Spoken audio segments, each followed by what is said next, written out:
Or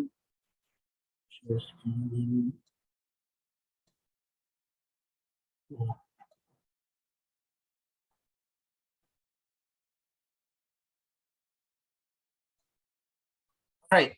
So once again, we will still be tackling the topic on Article 12 relating to circumstances which exempt an individual from criminal liability. We've already discussed the first the first two topics, which are the following: that imbeciles or insane individuals are exempt from criminal liability, and the second one, the issue on minority or child in conflict with the law. Now, please remember that Article 12, paragraphs 2 and 3 has already been amended by virtue of Republic Act 9344, also known as your Juvenile Justice Act of 2006, Juvenile Justice Welfare Act of 2006. Now, just earlier this morning, we had a hearing regarding to a certain respondent or accused wherein the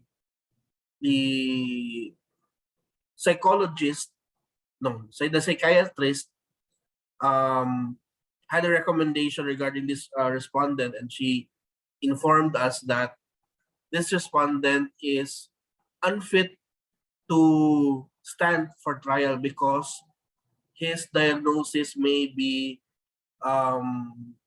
he may be schizophrenic, he may have suffered from a mood disorder or from autism. So he was given an antipsychotic drug for the past few months so that his condition will improve.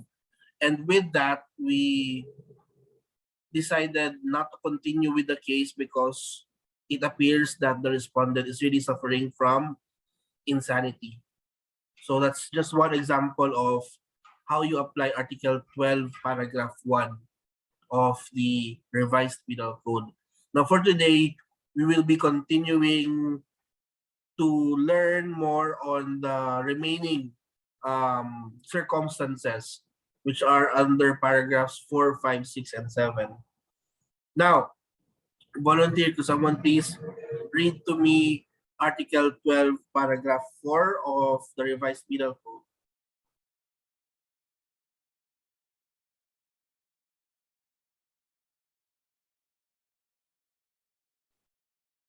Wow. Wala mag-volunteer. Sir Orgulio, sir. Arculio, go ahead. Read paragraph 4 of Article 12.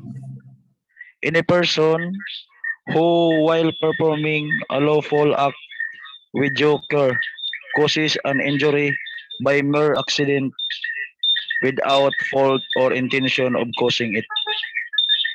Now, could you please include Article 12? Article 12, then go to paragraph 4.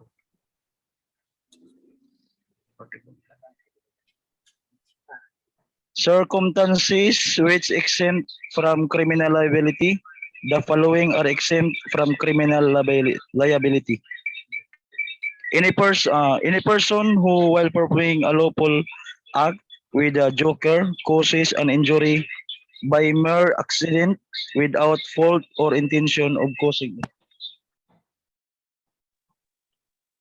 All right, thank you, Mr. Orculio. So, another circumstance which makes an individual exempt from criminal liability is when an accident occurs. So, what do you mean by accident? So, under the Revised Penal Code, an accident is one who, while performing a lawful act with due care, causes an injury by mere accident without fault or intention, meaning without dolo or culpa of causing it, as is exempt from criminal liability. Now, how do you differ accident from culpa? Kasi mong pagkadanghag. Remember, in accident, both dolo and culpa must be absent for us to appreciate accident as an exempting circumstance. With respect to your culpa manggo, di ba? There's lack of foresight, there's negligence, there is really a lack of skill on your part, or there is negligence on your part, kay mo na nahimo kang criminally liable. No, but with respect to accident, you are exempted from criminal liability because there is absence of fault or intention. Now, when you say accident under the revised penal code, the following elements must be present. So these are the elements of accident.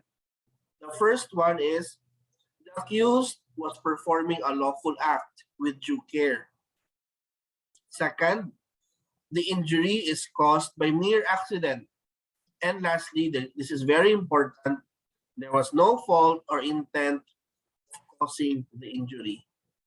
So klaro ang elements sa accident.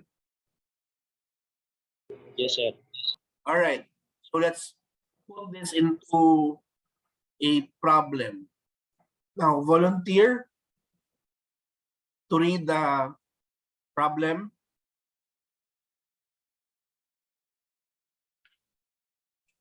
Any volunteer? Gandela, sir. Candela, go ahead. D went with A to hunt wild chickens at the forest. While hunting, A came upon a wild chicken and not seeing D about and not knowing or having any reason to believe that he was in that vicinity, shot the chicken. The bullet that hit the chicken hit a rounded piece of metal, then recoiled and hit D. D died as a result. Okay. So A raised the defense of accident. Now, question. Can A raise the defense of accident in this case?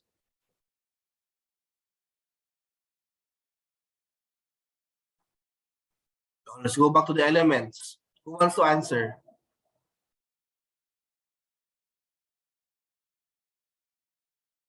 Any volunteer?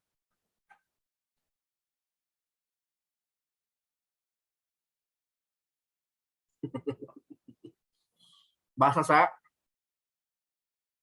Would like to volunteer?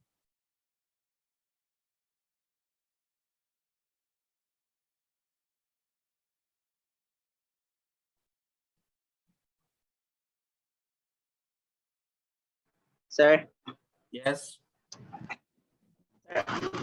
just correct me, sir, if I'm wrong. I'm not really sure in my answer, sir. It's okay. I don't care if it's right or wrong for as long as you try. You will still get Arrays the defense of accident, sir. Arrays Again? the defense of accident, sir. I can answer that it is no. Because, sir, yung lack of foresight, sir, yung hindi ka basta-basta kasing tumitira, lalo na kung baril, kasi hindi mo alam kung ano yung nasa kabila. That is, I think, imprudence. It is negligence to your part na alamin mo muna kung ano yung nasa environment bago ka magpaputok ng baril. Kasi possibility ito, maaaring tumamat sa ibang tao in case hindi tamaan yung chicken. So I think it is no, sir. Sige. So, good try, Mr. Sumambot. So, let's go to the elements first.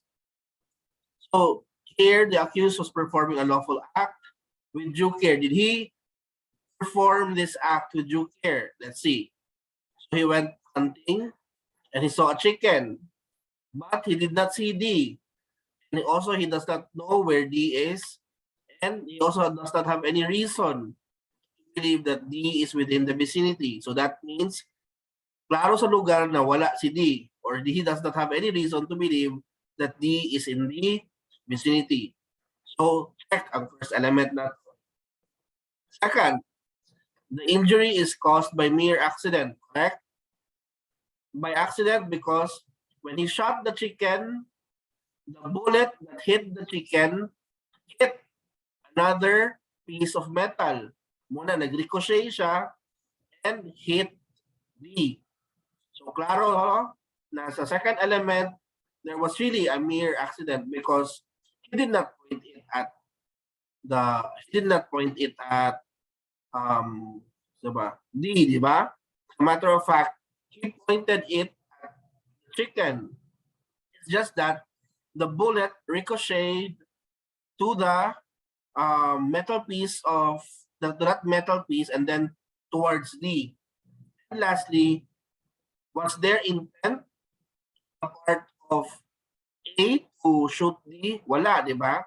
Was there lack of foresight or negligence on the part of A? Wala po. Okay, it's very clear in the problem that he knows that the area is clear and he did not know that D was there also. So, in this case, because all of the elements of accident are present, then A can raise the defense of accident and hence he is exempted from criminal liability. Claro? Yes, sir. Yes, sir. Yes, sir. All right. Sige.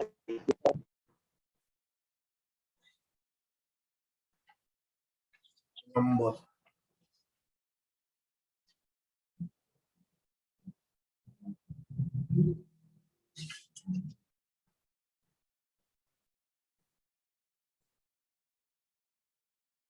Okay, so this is actually an actual case.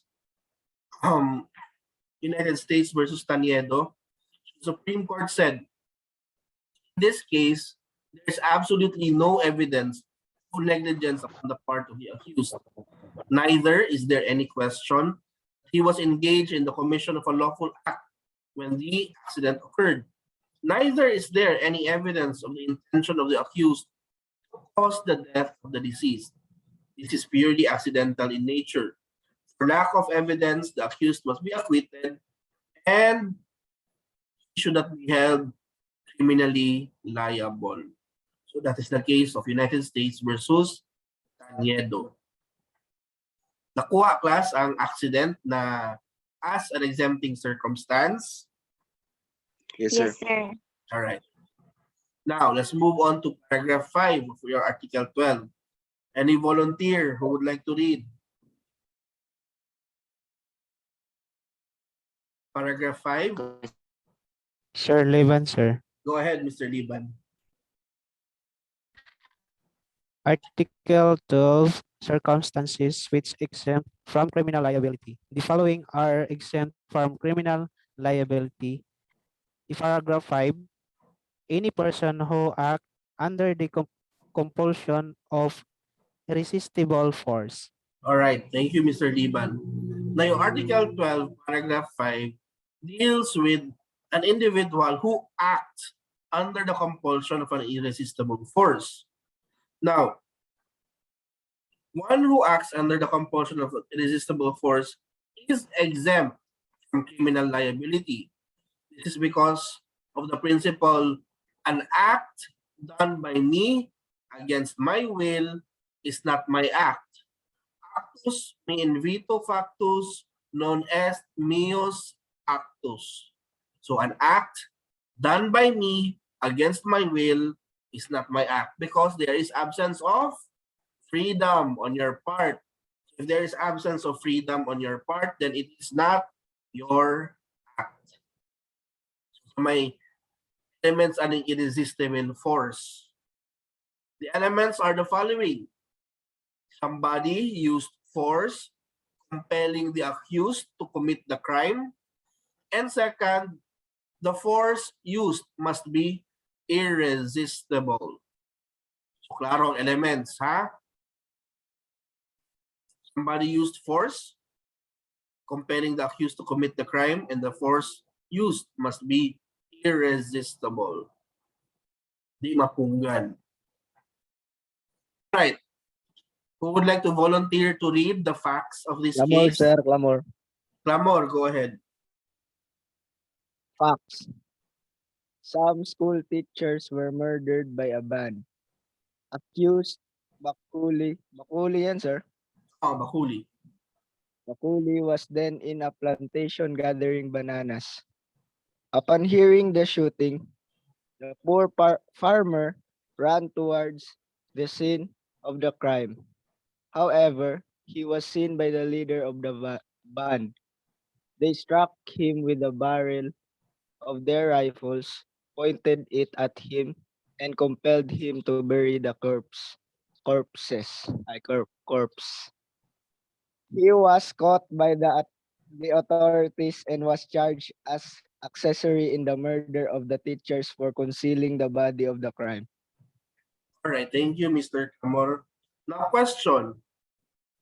Can the accused here, Bakuli, raise the defense of irresistible force? Yes, sir. Yes, sir. Who would like to answer? Cabrera, sir. Ha? Cabrera. sir. Humana ka, Orculio. Makata na po tayo chance sa uban. Cabrera, sir. Cabrera, go ahead. All right, Mr. Cabrera, I'll give you the elements, ha? All right, Yes, Mr. sir. Cabrera, go ahead, answer. So, Did number one, somebody sir. use force to compel Bakuli to commit the crime? Yes, sir. Who was that, Mr. Cabrera? The leader of the band, sir. Okay, the leader of the they- band. They pointed him a gun, sir, para ibarid tong mga corpses. All right, so is the force used here irresistible? Yes, sir. Yes, why? Because pag dili niya i-kuan, sir, ibarid tong mga corpses, barilon siya, sir. Yes, there is a chance that he will be killed. That's why the band pointed their rifles towards him. Now, all of the elements are present. Now, what can you say about Mr. Bakuli raising the defense of irresistible force? Yes, sir. Now, can he raise the defense? Yes, sir. Why? Because all of the elements are present, sir. All of the elements of Of the using of Irresistible. irresistible force. hence Bakuli is exempted from From a crime. a crime or from criminal liability. Okay, very good, Mr. Cabrera. Thank you. Yes, sir. So, in this case, it appears that all of the elements are present, right? Actually, this is the case of U.S. versus Caballeros, wherein the Supreme Court held that Bakuli was not criminal liable as accessory for concealing the body of the crime of murder committed by the band because he acted under the compulsion of an irresistible force. So, klaro ha, the Supreme Court already said that you cannot be held criminally liable because you are under the compulsion of an irresistible force. You have to remember this principle that an act done by me against my will is not my act. Actus me in vito factus, non est meus actus. Claro? Yes, sir. All right. Let's move on to Article 12, Paragraph 6. Who would like to read? Sir. Oh, Recomes. Go ahead, Recomes. Article 12, paragraph 6. Any person who acts under the impulse of an uncontrollable fear of greater injury. Okay, thank you. So, under Article 12, if a person acts under the impulse of an uncontrollable fear of an equal or greater injury, shall be exempt from criminal liability. So, this principle is somewhat related to Article 5, that an act done by me is not my act. When you say uncontrollable fear, one who acts under the impulse of an uncontrollable fear, equal or greater injury, is exempt from criminal liability.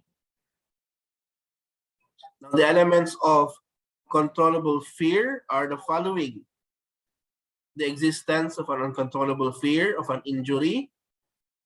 The fear of an injury must be real and imminent, meaning nood yun ba? Anong dili haka-haka. Kumbaga, it should be present din na makita yun mo na there is really fear of injury. And the fear of injury is greater than or at least equal to that committed. Now, sige. Who would like to read the problem? Pedroso Angel, sir. Go ahead, Pedroso. Almario threatened to kill Bethany, a kidnapped victim, at gunpoint unless the latter husband, Chico, would burn house of Damian. Is Chico criminally liable? Okay, the question here is, thank you, Miss Pedroso. The question here is, should Chico burn the house of Damian? Is Chico criminally liable? Is there anyone who would like to answer? No, sir. Kahit banta mo. Isa. Unless the latter husband, Chico, would burn the house of Damian. Who would like to answer? Sumambot, sir. Sumambot. Is Chico criminally liable? I think, lang. sir, Wait no. lang ha. Can we give chance to others, Mr. Sumambot muna, before you answer ha? Is there anyone else who would like to answer? Gandela, sir. You're already done, Miss Gandela. Anyone else? Anyone else? Right, Sumambot, go ahead. Sir, no, sir. Because Chico will be exempt as according to Article 12, Paragraph 6, sir. Because yung nakasalalay kasi, yung element kasi, sir, is existence of uncontrollable fear of an injury, sir. Okay, In so case, what is this? Based present on those facts, Mr. Sumambot, di ba there, sa may existence of an uncontrollable fear of an injury? sir, Sa may existence sa of pagkakon, kung yung fear niya, sir, is pagkamatay ng ni Bethany, yung okay, very wife good. niya. So, okay, now, is this fear of an injury real and imminent? Yes, sir. Of course, Yes, because it was held at gunpoint. mas Hello? sir. Okay. So, yes, and element number 2, sir, because meron kasing gunpoint, meron kasi, totoo kasi yung sinabi ng nag-kidnap, real and imminent. Okay, very good. And lastly, is the fear of an injury greater than or at least equal to that committed? Is the killing of Betty greater, at least equal to the arson to be committed? Yes, sir. Yes, Because very it is good. just arson, sir. Okay. Para mo sa murder, mas especially life ng asawa niya, sir, yung nakasalalay. Very good. So since all elements are present, what would you like to conclude, Mr. Sumambot? Is Therefore, Chico I criminally conclude liable? Mr. Chico is not criminally liable in the crime he committed Because all the elements in the Article 12, Paragraph 6 are present. all right, very good. Thank you, Mr. Sumambot.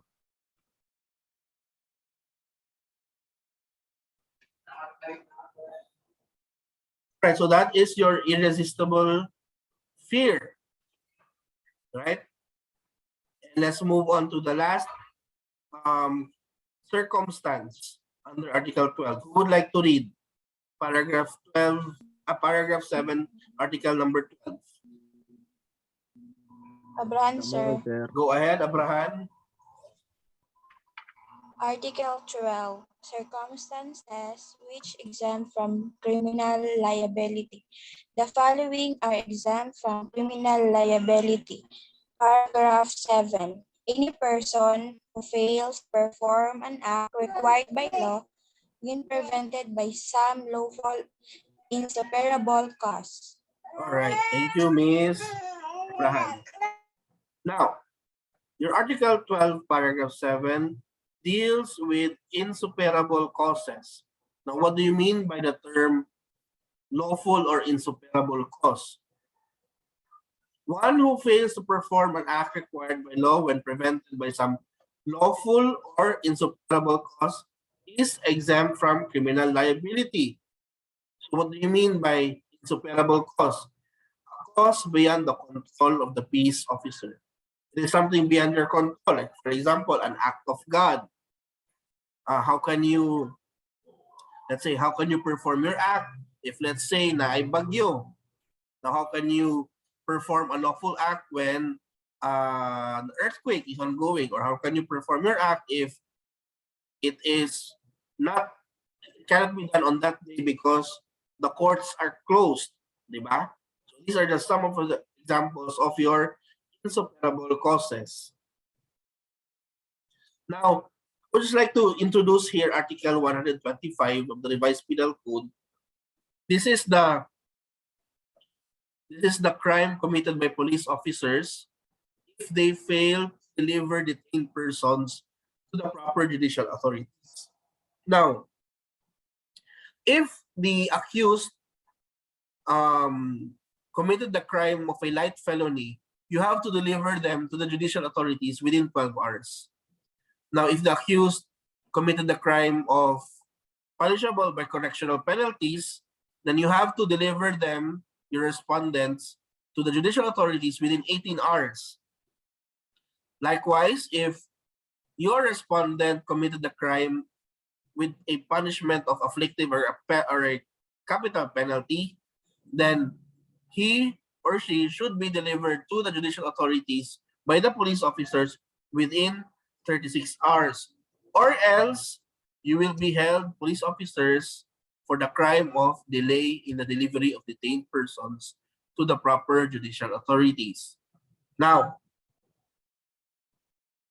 for example, A was arrested and detained on November 7. So,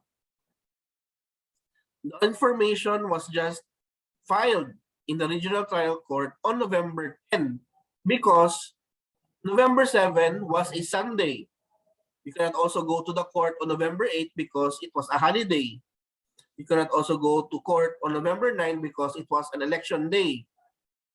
So there is actually a delay of the police officers to deliver the respondent here to the proper judicial authorities. As a matter of fact, first.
Sorry.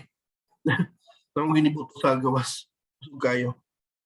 Anyway, so here, there was apparently a delay of the police officers to deliver aid to the proper judicial authorities, and it has already been 75 hours since the time he was arrested. So he filed for arbitrary detention as well as delay in the delivery of the arrested to the proper judicial authorities.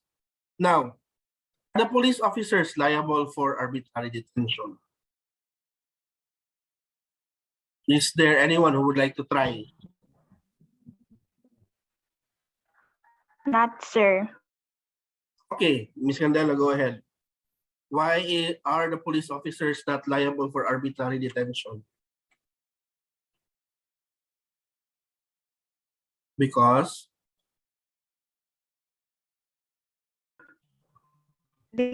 Because there is a lawful or insuperable cause.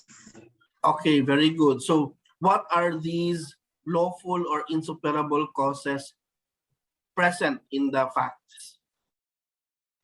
Kaning ko answer November 7 na Sunday, Okay, and then the next day is holiday, okay, and very then the good. next day again is election day. So dili Okay. okay, sir. So these are your lawful and insuperable causes. Cause. Thank you, Ms. Candela. Very good. Henceforth, your police officers cannot be held liable for arbitrary detention because lawful or insuperable causes are present in this case. Hence, they are exempt from criminal liability. Now, that ends our Article 12 on exempting circumstances.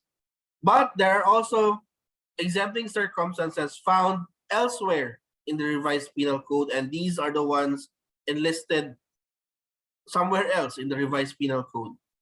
Now you have there Article 6 and Article 7. That has already been discussed before.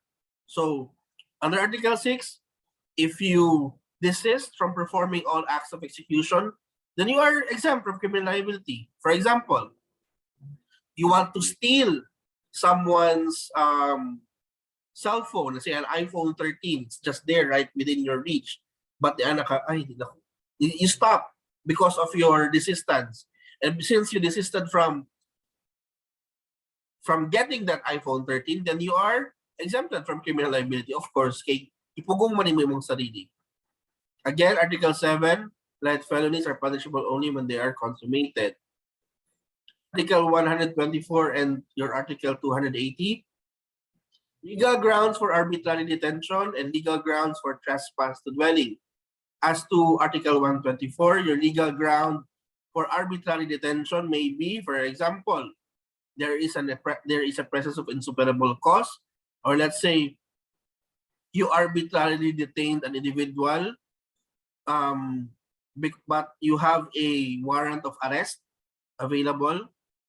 That may also be applied under your Article 20. What are your legal grounds to go inside a dwelling? Let's say, for example, an accused went to your dwelling. Yes.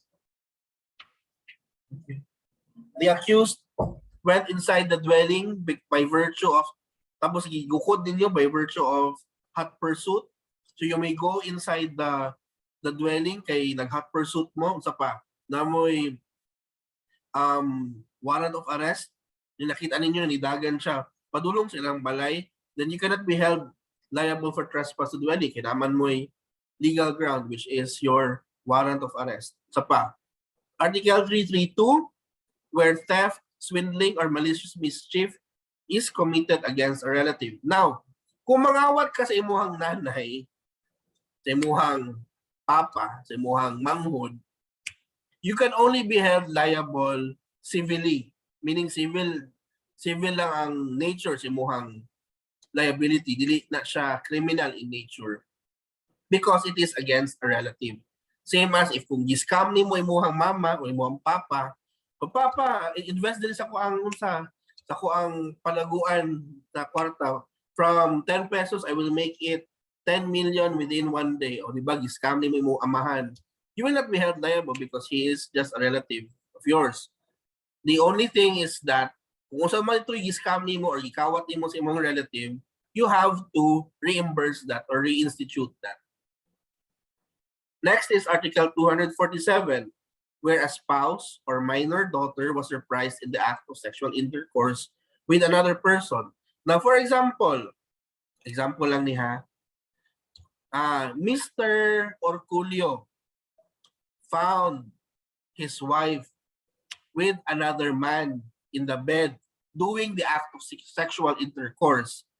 Then, if Mr. Orculio kills that man who has slept with his wife, he will not be held criminally liable because of Article 247. But the element here is that you should be married. Kung uyab pa lang mo ay ayaw patya yung tao ng lalaki kay karapatan because Article 247 presupposes that you are married. So kung uyab-uyab lang mo, for example, kanang si Jamaica, Arizona, nakita niya iyahang uyab na lalaki na kasiping na babae, nagipatay niya ang babae kay tungod sa kaselos niya, kay nag-sex sila sa bed, then Miss Jamaica will be held criminally liable because mag-uyab pa lang man sila. So please be please be wary. It will only apply to married individuals. Unsa pa? Let's say si Mr. Sumambot had a minor daughter, let's say 16 years old. Kunya naikasiping na lalaki sa ilahang balay, nakita niya na kunya it was in the act of sexual intercourse ining iyang anak na babae o ang lalaki. Pag napatay ni Mr. Sumambot ang lalaki, tungod sa iyang kalagot kay iyang gi-rupture ang flower sa iyang anak, then he will not be held criminally liable because of Article 247 of the Revised Penal Code. Klaro? Yes, sir. Klaro, sir. Klaro kayo? Yes, sir. And lastly, Articles 344 and 266C, lastly, second to last, where the offender married the offended party in case involving crime against chastity and rape. So, for example, you raped another woman, but you offered her a hand of marriage, and then she accepted your hand in marriage. Then, superfluous na kung mag-file ka rape sa iyaha, right? So, what else? Kung ihipo-hipo ni mo ang bisong o ang tutoy sa babae o nag-file kang acts of lasciviousness, yun ingon ka, minyo na lang tika, kung di kang asawa na, kung palanggaon tika, o sugot mo siya babae. So, upon marriage, he will no longer be liable for acts of lasciviousness because, yun nga, by virtue of Article 344 and 266C, pag di-marry na nimo ang akusado, especially if it involves against crimes, against chastity and rape, then he will be exempted from criminal liability. And lastly, you have here your instigation. Now, distinguish instigation from entrapment. This is very common sa by bust operation. This is very common sa mga mo capture ang police sa last two. Mo ni ang common na ilang ginagamit. But you have to differentiate what is instigation from entrapment. When you say instigation, a public officer or a private detective induces an innocent person to commit a crime and would arrest him upon or after the commission of the crime by the latter. Meaning, ikaw, public officer, i-induce nimo ang isa ka tao na walay criminal mind, meaning gikan sa imuha ang criminal mind, i-induce lang nimo siya na commit a crime, then that accused or kung na-invite mo nimo siya would be not criminally liable because the criminal mind came from you from you, the public officer. So that's why it is an absolutory cause. Now, for example, ako ang police officer, nag-undercover ko as tig-betor, di ba? Oh, sir. Let's say I am Police Corporal Monday, and then I will induce this bystander to bet money. Oh, sir, nagapalastok po, sir. Pila may taya nimo. So, gikan si muha ang criminal intent, ang criminal mind. That is instigation. Pag na-induce nimo atong tao na to bet money on you, he cannot be held criminally liable because the criminal intent came from you, came from the police officer. Now, jurisprudence says that the person instigated who commits a felony is exempt from criminal liability. The reason for this is due to public policy. Peace officers should be the last persons in the world to induce people to commit crimes. It is not a sound practice to allow public officers who should be the one apprehending the criminals to be the very person who will induce somebody to commit a crime. Now, also may opposite aning instigation, then that is entrapment. Ang entrapment ang valid, mo ni siya ang legal. Why?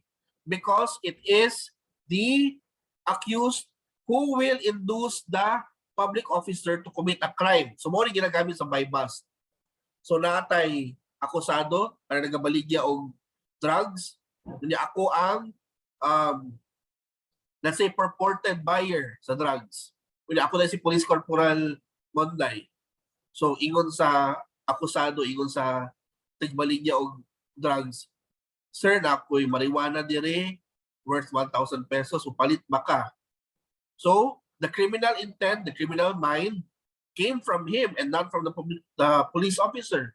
So since this is an entrapment and the criminal mind comes from this individual, then it is a valid scenario. Now, entrapment is a person has planned or is about to commit a crime, and ways and means are resorted to by a public officer to trap and catch the criminal. Entrapment is not a defense. In entrapment, the person has decided to commit a crime and the police officer went along with him, pretending to be agreeing to its commission.